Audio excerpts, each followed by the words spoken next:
Okay, magandang araw sa lahat. Inaanyayahan ko ang bawat isa na manahimik para sa ating virtual na panalangin. Tiara, maaari mo bang pangunahan ang ating virtual na panalangin? Sa ngalan ng Ama, ng Anak, at Espiritu Santo. Amen. Panginoon, gabayan po ninyo ang aming talakayan sa araw na ito.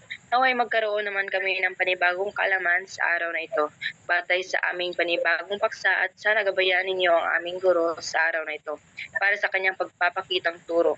Ang lahat po ay sumasa inyo. Amen. Pangalan ng Ama, ng Anak, ng Espiritu Santo. Amen. Maraming salamat, Tiara. Okay, kumusta ba ang aking mga aktibong mag-aaral sa araw na ito? Okay lang po, ma'am. Komportable ba kayo sa inyong kinaroroonan ngayong class? Mabuti naman at komportable kayo sapagkat kung komportable ang bawat isa, ang rason para hindi kayo makinig sa ating panibang paksang sa talakayan sa araw na ito. Lahat ba ay nakapasok sa ating virtual class? Wala bang liban? Wala po. Mabuti at narito ang lahat. Batid kung nais niyo talagang matuto sa ating paksang sa talakayan ngayon. Ngunit bago natin buksan ang ating panibagong paksa ngayon, ay nais ko munang malaman ninyo ang ating mga kasunduan upang maging maayos ang daloy ng ating talakayan.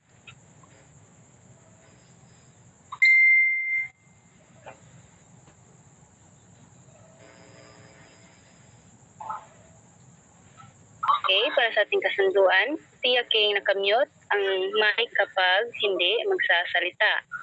Pindutin lamang ang hand raise button kapag gustong sumagot at kung may katanungan. Naintindihan ba, class? Opo. Okay, maasahan ko bang sundin ninyo ang ating mga kasunduan, class? Opo. Okay, aasahan ko yan. Handa na ba ang lahat sa panibagong paksang tatalakayin natin sa araw na ito? Handa na po. Okay, ngunit bago yan, magkaroon muna tayo ng palaro. Mayroon akong ipapakitang jumbled letters at gusto kong pansinin niyo kung ano ang nakatagong salita dito. Paunahan lamang sa pagtaas ng kamay sa pamamagitan ng pagpindot ng simbolo ng kamay na makikita ninyo sa inyong screen. At ang bawat mag-aaral na makapagbibigay ng tamang sagot ay bibigyan ko ng karagdagang puntos. Okay, handa na ba ang lahat? Opo, ma'am. Okay, nakikita na ba ang jumbled? Nakita na? Jason? Yes po, ma'am. Ano ba ang salita ang nakikita mo sa screen?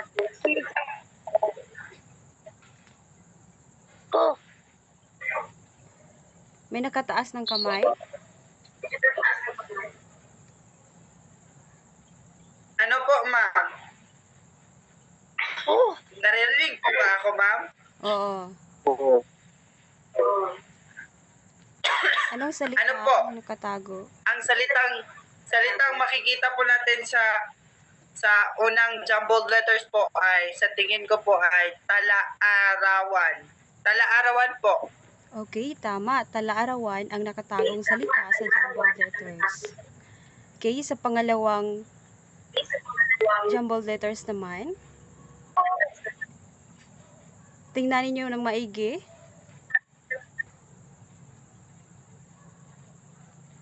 Ako. Opo, ma'am. Okay, Regine. Nakataas ka ng kamay. Anong salita? Alamat. Alamat po, ma'am. Alamat. Okay, Malata, tama. alamat. Ang nakatagong salita ay alamat. Okay, sa pangatlo naman tayo.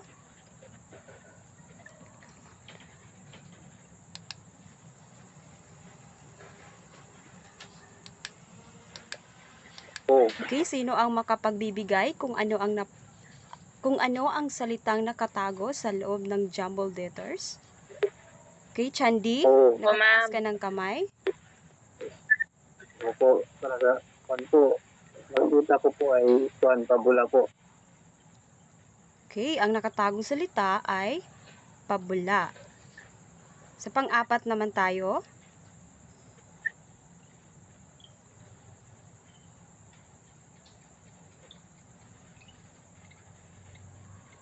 Okay, sino ang makapagbibigay? Ako, ma'am. Okay, anong salita ang nakatago? Talambuhay. Okay, tama. Ang nakatagong salita ay talambuhay.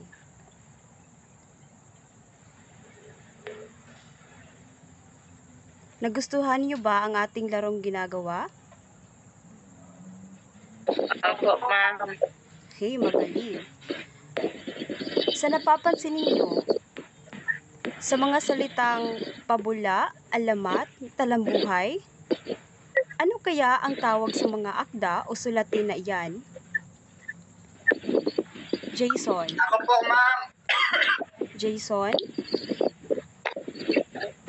Sa tingin ko po, ma'am, ang mga nabuo nating salita sa jumbled letters po ay mga aktang o ang mga akta o mga iba't ibang uri ng sulatin. Okay, tumpak. Okay, maraming salamat. So,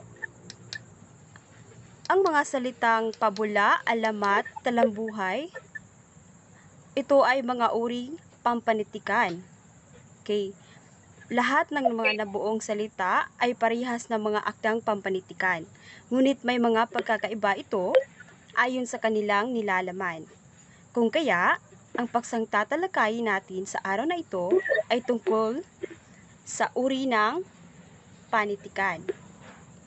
Ngunit, bago natin umpisahang himay-himayin ang dalawang uri ng panitikan, basahin ninyo muna ang ating layunin. Okay, pakibasa Jason Herodias.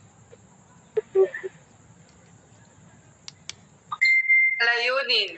Sa katapusan ng talakayang ito, ang mga mag-aaral ay inaasahang nakakikilala sa dalawang uri ng panitikan. Pangalawa. Sa pangalawang layunin naman po ay nakakagawa ng paghahambing at pagtutulad sa dalawang uri ng panitikan gamit ang Venn diagram.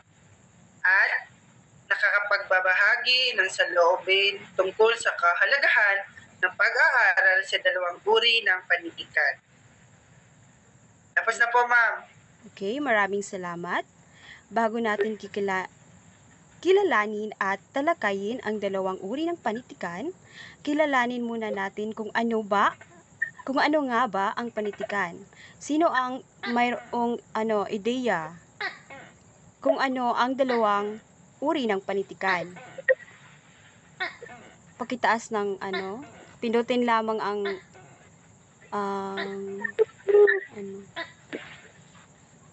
simbolong kamay upang nasaan sa Sherry?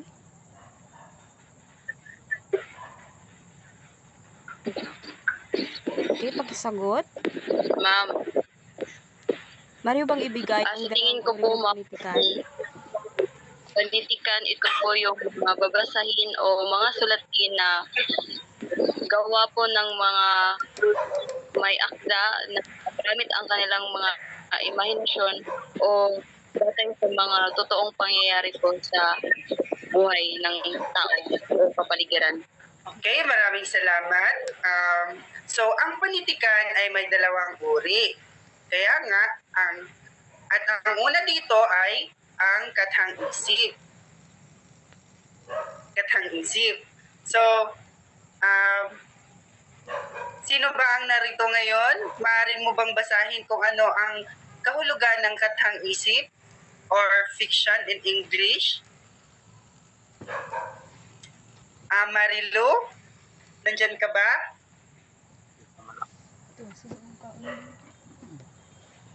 Marilu? Sir, narito po. Maaari mo bang basahin kung ano ang kathang-isip? Yes, sir. Ang kathang-isip o fiction na uri ng panitikan ay ang mga akda na naglalaman ng mga di makatotohanan. Ang mga may akda ng ganitong uri ng panitikan ay gumagamit ng malikhaing pag-iisip at malawak na imahinasyon. Tapos Okay, na po, maraming sir. salamat.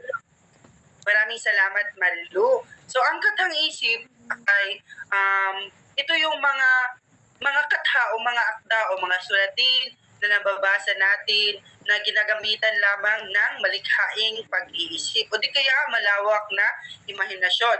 Dito ay makikita natin na parang kumbaga naging makatotohanan ang isang bagay o ang isang takbo ng kwento o ng pangyayari dahil sa malikhaing pag-iisip na ginagamit ng may akda.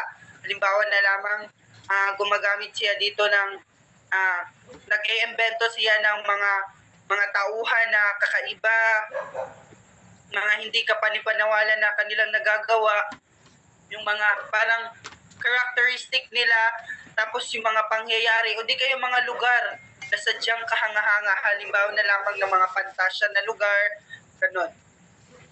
Kung kaya, dadako tayo sa mga iilang sikat na halimbawa ng politika na kung saan palaging natatalakay sa ating mga paaralan.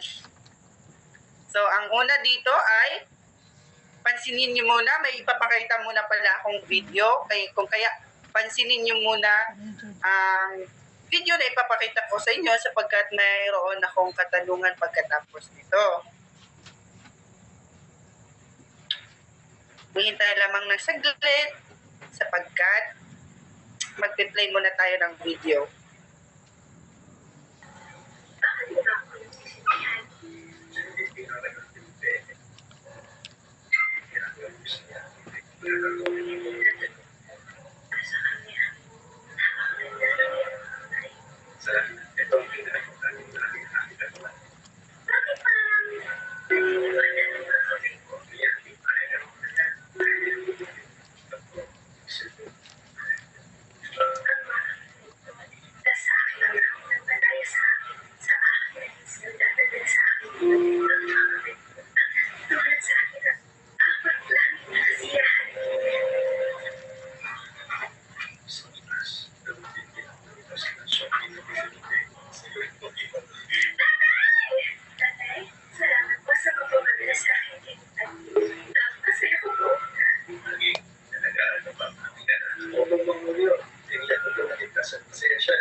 Okay.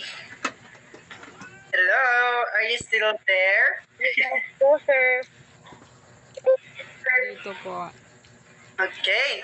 So, ano ba ang mapapansin niyo sa video class? Napapansin niyo sa video na napanood? Nandyan ka ba? Marilu, nandyan ka ba? Napansin ko po sa video, sir, at isang kwento po ng isang babae at lalaki na parang sila pa ay may pag-ibig, nagmamahal din sa isa't isa. Okay. Wala na bang iba? Sino pa ba ang mayroong ideya? Ako po. Kasagutan. Okay. Michelle Delorda? Base po sa napanood kong alamat ay talagang malawak talaga yung pag-iisip ng katha na maging imposible na maging saging yung kung nilibing sa pie. Okay, tama ang iyong mga sinabi. Kaya bigyan natin ng virtual na palakpak si Marilo at si Michelle. Kung kaya ang inyong video napanood ay isang halimbawa ng alamat. So, ang alamat ay mga kwentong pinagmula ng mga bagay-bagay. Kung kaya, di ba, sa video nyo napanood na pinutol ni Naging yung lalaki, yung minahal ng babae, ang kanyang kamay at ipinadala ito sa babae. At pagkatapos ay nilibing niya ito. At lumipas ang ilang araw, o kinabukasan ay may tumubong halaman na kung saan ito ay tinatawag nilang saging. Kung kaya parang sa pamamagitan ng mga kwento, pagbuo ng kwento ay nakakabuo or dahil sa isang bagay ay nabuo rin ang mga kwento-kwento. So parang sa alamat ay parang ang may akda ay lamang sila sa isang bagay, tapos ito ay ginagawa nila ito ng mga kwento na mga natitiyak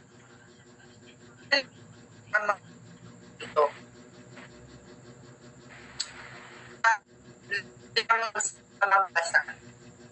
At sa pangalawa naman, din tayong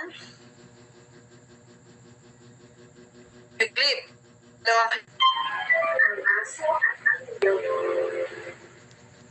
Sige, go. Sa isang bayan ay may napakayabang na aso. Sa kanilang lugar, siya ay kinatatakutan lalo na kapag nilalakas niya ang kanyang pagkaroon. Namimili sa tao sila pusa, bibi, manok, bago, kambing at baboy gamit sa kanya. Hindi nila alam ang gagawin para lang makapagtago sa kanya. Tuwang-tuwa pa nga si aso kapag alam niya takot na takot ang mga ito sa kanya. Dahil sa sobrang kayabangan niya, ay napunta siya sa kalubatan. Sinundan niya si Leon upang ito'y takutin at hambingin. Habang nasa likod siya, ay kumakulito ng napakalakas at siya ay nanginginig. Dahil ito, ay nainis si Leon at nagagalit siya. Pinagsasakman ng hari ng kalubatan ang hari ng kayabangan. Buti na lamang ay inawat ni Tigre at Goliath ang hari Leon. Nang mahimasmasan ng hari ng kayabangan, ay agad siya lumupod at nagbigay galang sa hari ng kagubatan. Ang kwento ng aso at ang leon. Nagtatandaan, huwag palagi panunod ang iginagalang dahil baka ikaw ay labanan at umian sa kapitalunan. Okay. Hanggang sa huli ko na ba? Okay. So, ano ang napansin niyo sa video class? Nandyan ka ba, Charlie? The challenge. Ako na lang. Base sa iyong napanood na video clip class, ano ang mapapansin niyo sa inyong napanood? Nandyan ka ba po, Miss Mr. Chandy? Ay po, narito po. Ano ang nasa... Ano ang mapapansin mo sa video clip na ating pinanood? napapansin ko po doon, kay, puro mahayop yung mga karakter po doon. So, maisip mo talaga na isa yung katang-isip. Kasi napaka-imposible naman kung magsalita yung hayop. O yun naman po. Okay, tama. So makikita natin no na parang ang katangian ng tao ay nagagawa rin ng mga hayop. Kung kaya tama ang iyong sinabi na posible talaga. Pero kung dahil sa malikhaing pag-iisip ng mga tao sa paggamit ng imahinasyon nila, ay pati yung mga hayop ay kaya ng magsalita. Ngunit sa pamamagitan lamang ito ng kanilang malikhaing pag-iisip. Kung kaya, Jessica, nandyan ka ba?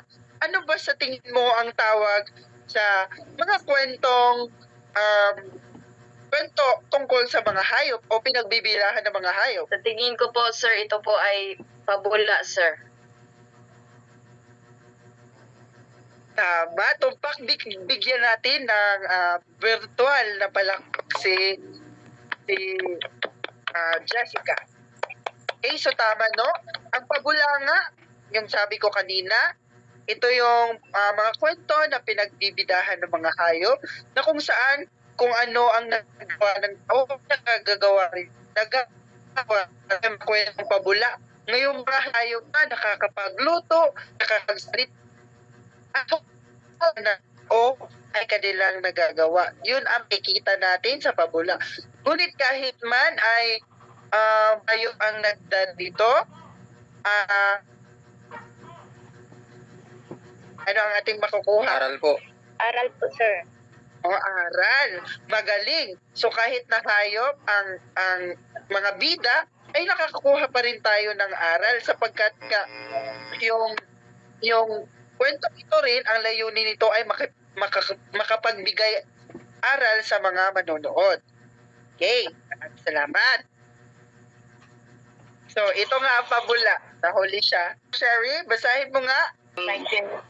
Ang maikling kwento po ay isang maiksing salaysay hinggil sa isang mahalagang pangyayari na kinasangkutan ng isa o ilang tauhan at may isang kakintalan o impresyon, isa itong masining na panitikan. Okay. So, ang maikling kwento ay parang ito yung mga kwento na kung saan natatapos lamang sa isang upuan. At ang kwentong ito ay para nakapokus lamang sa iilang mga tauhan at hindi gaanong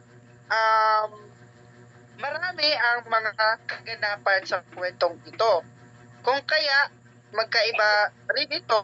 Kung magkaiba ito sa nobela. Sino ba nakaalam dito kung ano ang nobela? Yung ano po, ako po.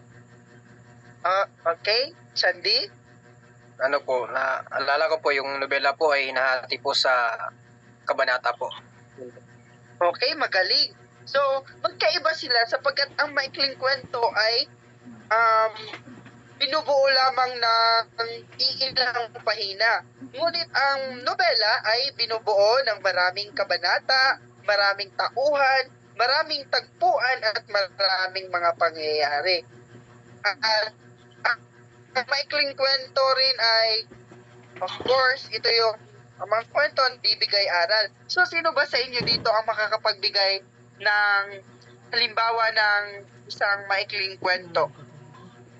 Kahit yung kabuuang pangyayari o yung pangyayari na hindi mo talaga makakalimutan na nagpaantig sa iyong isip at damdamin sa pangyayaring iyon sa isang kwento. Sino ba dito ang makakapagbahagi? Marilu? Tiara? Valgeser? Okay. Si Marilu ay nandyan. Uulitin ko ba ang katanungan ko? Opo, sir. So, yun nga, maikling kwento. So, maaari ka bang makapagbahagi ng iyong maikling kwentong nabasa na kung saan nagpaantig sa iyo ng isang pangyayari na nagpaantig sa iyo at hindi mo makakalimutang pangyayari sa isang kwento? Yung kwento Like, po, sir, kahit na ibuod mo lang yung kabuoang pangyayari na hindi mo makakalimutan sa maikling kwento na nabasa mo. Ay, yung kwento po, sir, na aking napanood sa social media, ito po ay kwento ng magkaibigan na nagkataon na sila ay nagkaroon ng hidwaan, hindi pagkakasundo, ngunit darating ang panahon na sila ay nagkikita ulit at nagkapatawaran. Yun po, sir, na aking nakuha sa kwento na aking napanood sa social media po. Okay. Maraming salamat. So ngayon ay dadako naman tayo sa Ipiko. Ipagpapatuloy ito ni Sherry Toledo. Tayo sa isang sikat na babasahin. Ito ay ang Epiko. Maaari mo bang basahin, Ginoong Kamyon, ang kahulugan ng Epiko? Epiko. Ito ay tumatalakay sa kabayanihan at pakikipagtunggali ng isang tao o mga tao laban sa mga kaaway na halos hindi mapaniwalaan dahil may mga tagpuang makababalaghan. Okay, maraming salamat, Ginoo. So, ang Epiko o kilala sa Ingles na epic na uri ng panitikan na matatagpuan sa iba't ibang grupong etniko. So, ito ay tumatalakay sa mga kabayanihan at pakikipagtunggali ng isang tao o mga tao laban sa mga kaaway na halos hindi mapaniwalaan dahil may mga tagpuang makababalaghan. So, kwento ng mga kabayanihan noong unang panahon na punong-puno ng mga kagilag-gilalas na pangyayari. Ang mga pangunahing tauhan dito ay nagtataglay ng katangiang nakahihigit sa karaniwang tao at kadalasan siya ay buhat sa lipi ng mga Diyos at Diyosa. So, ang halimbawa nito ay, familiar ba kayo sa biag ni Lamang? Ito ay isang halimbawa. Opo. Ma'am. So, sinong makapagbabahagi kung ano ang kabuuan? Sige, ikaw, Ginoong Herodias. So, ang biag ni Lamang po, ma'am, ito po ata yung tungkol sa kwento na isang lalaki na nung bata pa lamang siya ay may kakaiba na siyang lakas.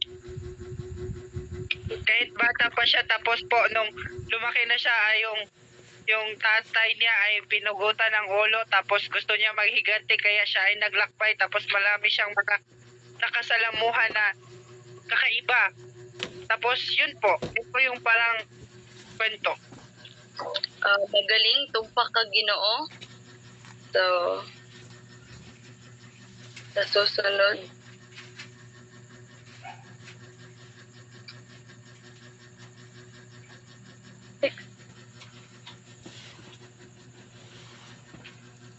Ito ay ang di katang isip o non-fiction. Maaari mo bang basahin Binibining? Ako po. At sige, ikaw, Ginoong Kamyon. Di katang isip o non-fiction na uri ng panitikan ay ang mga akda na naglalaman ng mga makatotohanan o mga tunay na pangyayari. Maraming salamat, Ginoo. So, ang isa pang uri ng panitikan, isang uri ng panitikan ang di katang isip o non-fiction. Ito yung mga babasahin o mga kathan ng may akda na totoong nangyayari o makatotohanan ang mga pangyayari o realidad sa kapaligiran. Halimbawa nito ng mga nakalimbag ay ang next slide. Talambuhay. Maaari mo bang basahin Binibining Marilo? Ang talambuhay po, ito ay mga aktang naglalahad ng kasaysayan o mahalagang tala sa buhay ng isang tao. Maraming salamat, Marilo. ang talambuhay ay ito yung tala ng isang buhay ng isang tao.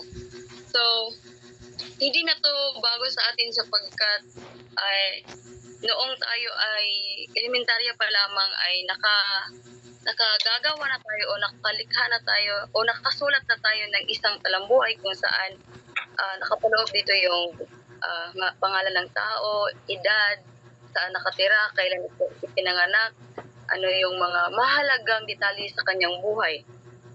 Maliwanag ba? Opo. Sige, next slide.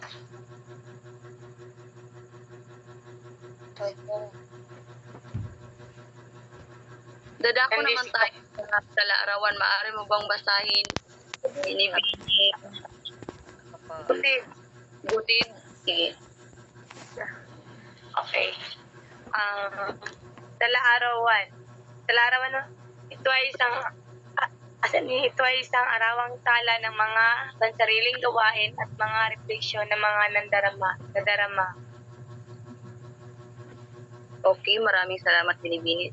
So, ang talaarawan ay ito yung, kung sa Ingles, ito yung hindi ka ng, diary. Ito yung mga, ito yung, kung sa English, ito yung diary. So, ito yung mga kalipunan ng mga bugtong o bahaging sulatin na nakasulat at nakaayos sa sunod-sunod na petsa o araw na sumusunod sa forma ng kalendaryo. So, ilan sa pinagkakagamitan ay ang mga journal na listahan ng dapat gawin, listahan ng mga nagawa, listahan ng saloobin o nadarama at iniisip, at listahan ng pagpapabuti sa sarili. Maliwanag ba? Opo, ma'am. Sige. At dadako naman tayo sa sanaysay. Maaari mo bang basahin, Ginoong Hiratigan, kung ano ang sanaysay?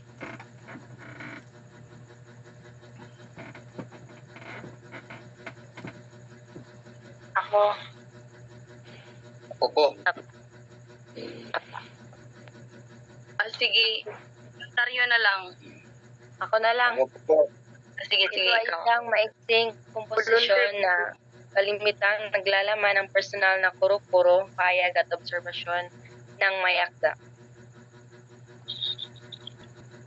So, ang sanaysay ay ito yung o mas kilala sa Ingles na essay.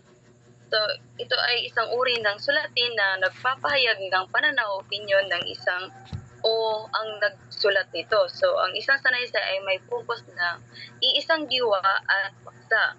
At ang sanaysay rin ay naglalayong magbahagi ng impormasyon, magpahayag ng nararamdaman, magbahagi ng opinyon, manghikayat ng ibang tao, at iba pa.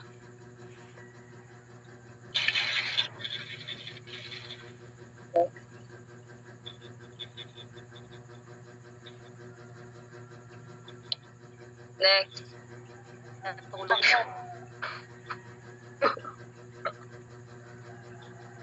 So, dadako naman tayo sa balita. So, kibasa kung ano ang kapitan ng balita.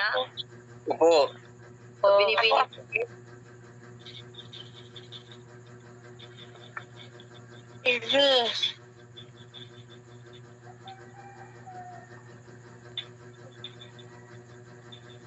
Saan mo binibini? Gaya, ako na lang may balita.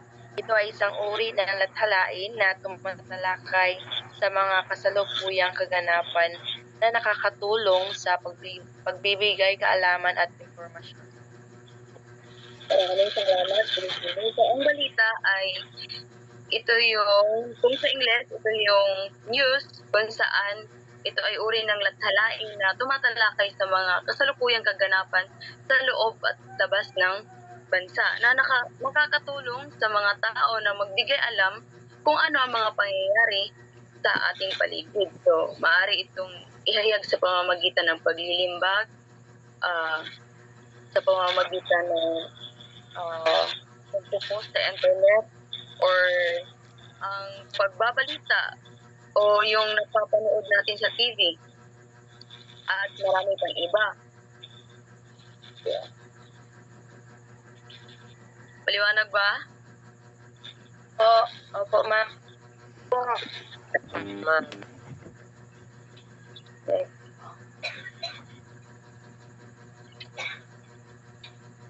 Next slide.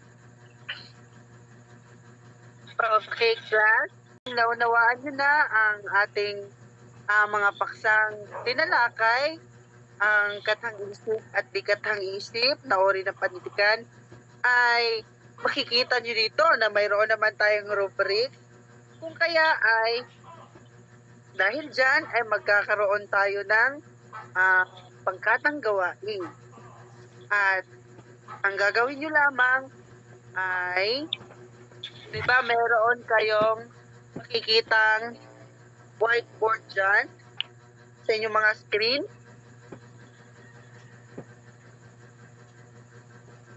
Hello, class? Opo, ma'am. Isang whiteboard dyan. Tapos dyan na lang ninyo sasagutan. Dyan na lang kayo gagawa. At kayo na rin ang pipili ng miyembro ninyo. At pagtuunan nyo muna o basahin nyo muna ang rubrics. Ako na lang ang babasa at kayo ay sasabay na rin. At tingnan nyo na lang at basahin nyo ng tahimik. Sumabay kayo sa aking pagbabasa ng tahimik. So, rubrics, ang pamantayan ay nilalaman, napakahusay, 5 puntos, tumpak at malinaw lahat ng impormasyong naisulat. So, ito ay 5 puntos. Tumpak ngunit di gaanong malinaw ang impormasyong naisulat. Mayroong kabuang 4 na puntos. At di gaanong tumpak at hindi malinaw ang impormasyong naisulat. At ito ay may 3 puntos lamang. Sa kooperasyon naman ay meron tayong lahat ng kasapi ay nakikiisa sa gawain, 5 puntos. May 1 o 2 kasapi ang hindi nakikiisa, 4 na puntos. 1 o 2 lamang ang gumawa ng gawain, walang pagkakaisa, 3 puntos. At sa takdang oras naman ay natapos ang gawain ayon sa nakatakdang oras, 5 puntos. Lagpas ng 1 o 2 minuto bago natapos ang gawain, 4 na puntos. At di gaanong mahusay, may 3 puntos na kung saan lagpas ng 3 hanggang 5 minuto bago natapos ang gawain. So, may kabuuang 15 puntos. So, naunawaan niyo ba ang ating rubrics, class? Opo, sir. Opo. Kung kaya, bigyan ko lamang kayo ng 5 minuto para sa paggawa ng pangkatang gawain na iyan at 3 minuto naman sa paglalahad. So, ang gagawin nyo lamang pala ulit ay ito. Yan. So, napapansin nyo naman na meron tayong Venn diagram na kung saan ipaghambing nyo kung ano ang pagkakatulad at pagkakaiba ng katang-isip at di katang-isip. At pagkatapos ay maghanap kayo at sulatan ninyo ito. Bigyan din ninyo ito ng tatlong halimbawa. Like sa katang-isip, 3 halimbawa. At di katang-isip ay 3 halimbawa. Maliwanag ba, class? Opo. Opo, sir. Maaari na kayong magsimula. Dahil dyan ay kayo naman ang bibigyan ko ng pagkakataon na mag-share ng inyong whiteboard dito sa ating screen pagkatapos ng 5 minuto. Maliwanag ba? Oo. Hindi ako maka-appear whiteboard dyan. Tapos na po. Okay, tapos na. Sige. Ngayon, Tapos na kayo po. naman share ng screen. Sa unang grupo ay sino ba dito? Okay, mahusay ang anak. Ano na ito? Opo, sir. May mga katanungan ba? Any reactions o violent reactions? Meron ba? Wala. Wala na po. So, mabuti naman kung gano'n ay na mas natutunan nyo ang ating paksa tinalakay.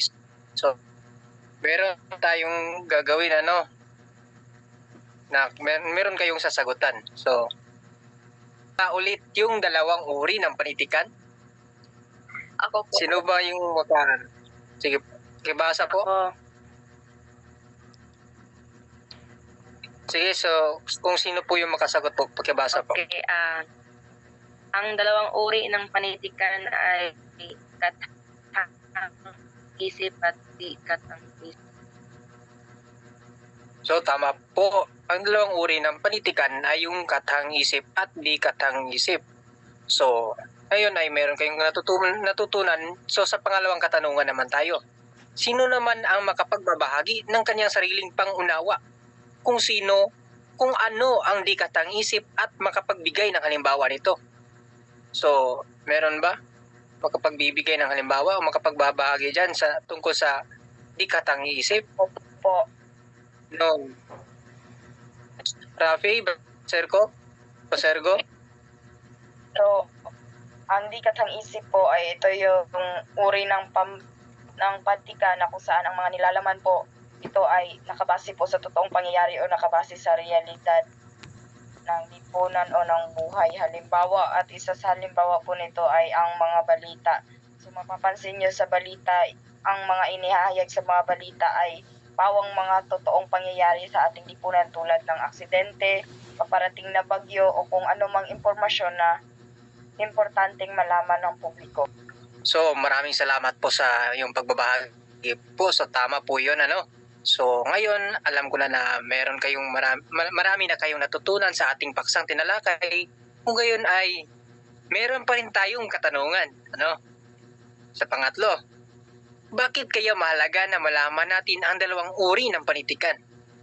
Bakit kaya kailangan natin itong pag-aralan? So, sinong makapagsasagot po dyan? Jason Romano po. Oo.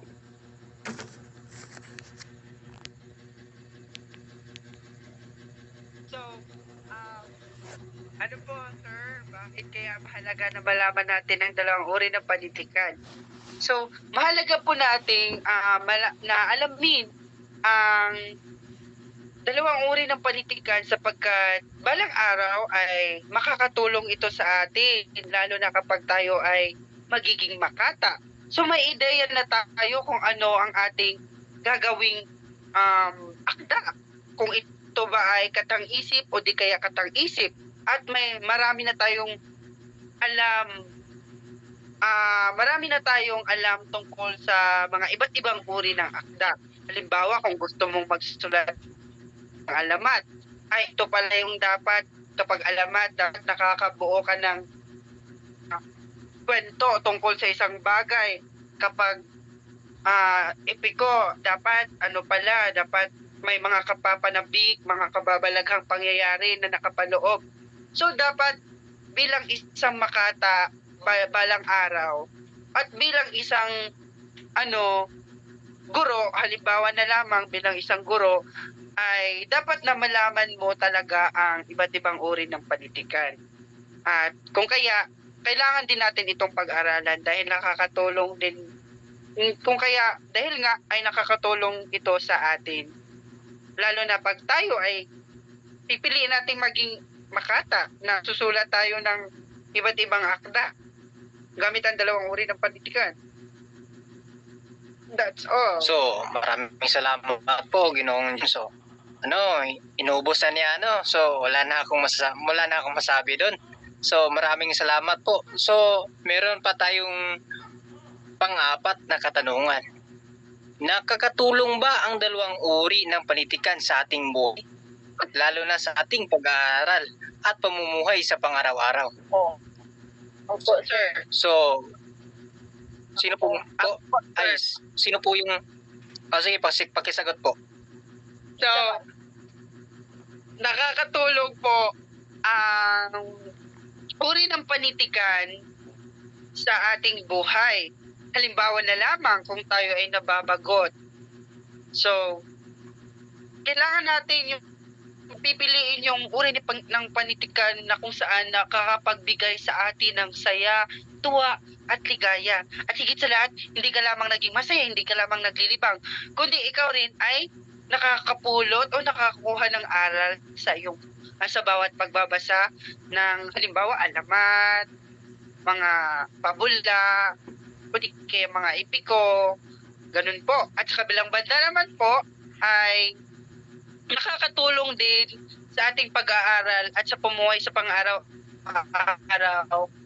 yung panitikan na kung saan nagbibigay sa atin ng impormasyon, halimbawa na lamang sa balita. So, lang pamumuhay natin. So, kailangan nating malaman kung ano ang mga kaganapan sa...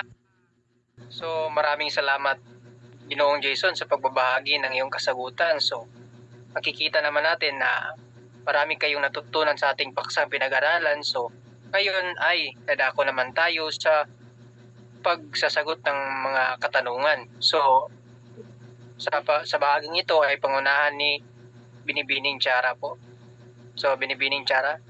Waan ang kaya magkaroon ulit tayo ng pagsagot ng katanungan sa pamamagitan ng Google Form. So, antabayan nyo lang ang ating chat box. Doon po isend ang link ng Google Form kung saan doon nyo isasagutan tayo sa ating paksang tinalakay kanina.